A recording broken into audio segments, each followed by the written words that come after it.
On the way from Castries to this service this morning, my former press secretary, K.D.A.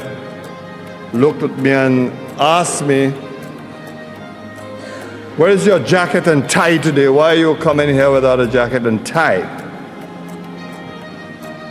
I replied and said to her, "Today I am wearing blue, not just in honor of the flag of our country, but I am wearing blue in honor of my school and my fellow students."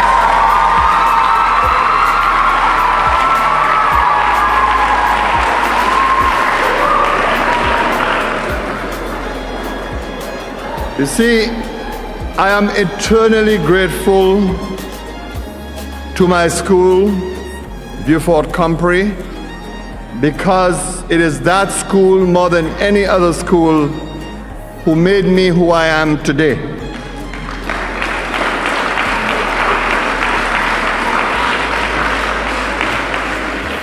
I thank that school every day for the opportunities it gave me for leadership, the opportunities that it gave me to excite my imagination, and to have a relentless desire to pursue education and to seek an opportunity to go to university.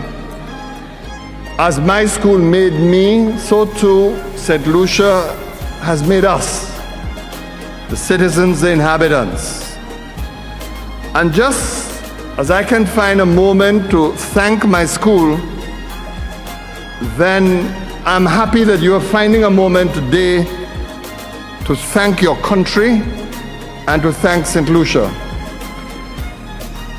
Now, it must be hard to thank a country, very hard, because it is not something that is real you can hold on to.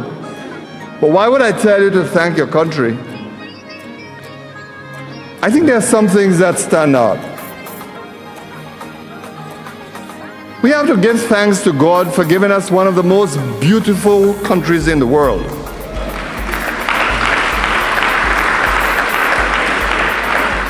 I don't even think you understand how beautiful St. Lucia really is until you explore the rest of the world and you return here.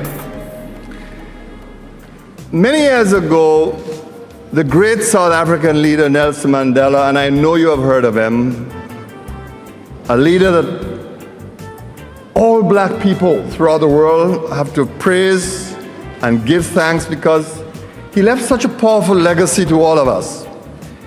And he visited St. Lucia while he was president of South Africa. And when he was departing from St. Lucia, I had an opportunity to sit with him in his aircraft, and he was thanking me for the visit that he made here. And then he stopped a while and he said, "Prime Minister, you have an extraordinary country, a beautiful country." I said, "Thank you, Mr. President." Then he said, "You know, when I visited Soufrière, looked at the pitons, I remember our meeting there. I believe that when God was creating this earth, God decided to pause in St. Lucia and bequeath to St. Lucia those extraordinary pitons." It really was his way to tell me how enthralled he was by this country and what he saw. We are so blessed with our inheritance. And that is why I'm so pleased and proud the way you have embraced this country today and give it thanks and give it love. But it also gives us an awesome responsibility that we have to take care of it, not just for ourselves, but for future generations. But I said that our country makes us who we are because it is our country that gives us this unique and special identity that makes us different from the rest of the region. That when we go out to the world, someone can say, "There goes a St. Lucian," and know that that individual has special passions, special qualities. Why do I say that?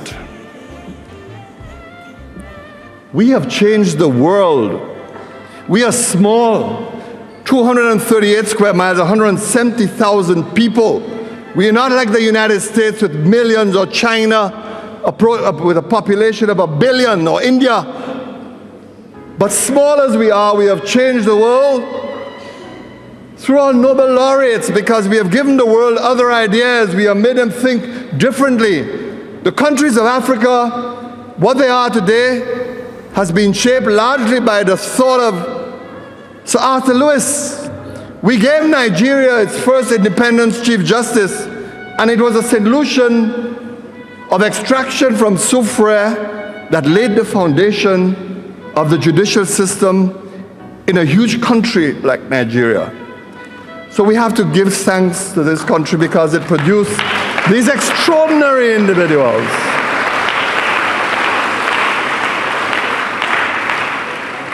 But you can't be who you are just by yourself. We can't make ourselves. We are not left on our own. It is true that the final decision is ours. But the fact is, when we are going to make that final decision about who we are, we have to take into consideration the people who helped to shape us. And everyone is so correct, and I was so happy to hear our principal of my school say it time and time again, our parents. They are so important to us, not because they nursed us and fed us and clothed us. It's more than that. Because they are the first to teach us the language of love, what it means to take care of someone else. And I just want to say to you that just as you give thanks to what has made you, take a few moments and give thanks to your parents. Tell your father that you love him. Tell your mother that you love her. No matter how old you are or how tiny you are, believe you me, it works magic. I'm getting on in life. I have 3 children, 2 daughters and a son. Well, most of you don't know that. You hardly see them, and I'm very grateful for the fact that they stay away from public life. But there's one thing that they give me. It's love. And I have a daughter in particular. Somehow, when she thinks I'm down, I suddenly get a WhatsApp on my phone. Hey, handsome, I still love you, you know. And believe you me, that makes my day when she says, hey, handsome. Now, I'm not saying I'm handsome. I think age is catching up with me, but it's the magic of those words. And none of you must feel that you are too old to tell your parents that you love them. And never forget that, because if you can tell them that you love them, then you come back to what I've been trying to say to you, that you have to give thanks not just to your country that has made you and shaped you, but to the very people in the country that have helped you to be who you are at the end of the day. I know that it's tough to trust people and trust those around you. But listen, this is a good world. There are good people around us. It's not everybody whom you should dishonor or feel resentful about. There are good people. And no matter what may happen in your life, don't allow that to overwhelm you. Reach out to the good ones who can help you to be a good and better person. You have just started your journey. You're young and tender. I am on my way out. Almost, as we say in life, in the departure lounge. But even if I am in the departure lounge and age is catching up daily, and I wish I could have stopped it, I spend a moment every day to give thanks to this country and to its extraordinary beauty. I live on a hill and I watch the valley below me, and I marvel at its absolute beauty. And I say, thank you so much. It invigorates me. Just like this island has given me passion, it has invigorated me, it has given me confidence, it has made me know that I am different. Yes, I am part of the Caribbean, but I am different. I am St. Lucian. I am unique. I come from a unique island. I can be brilliant if I want. I can be master of all I see if I want. Why? Because I am from St. Lucia. I am from a blessed island.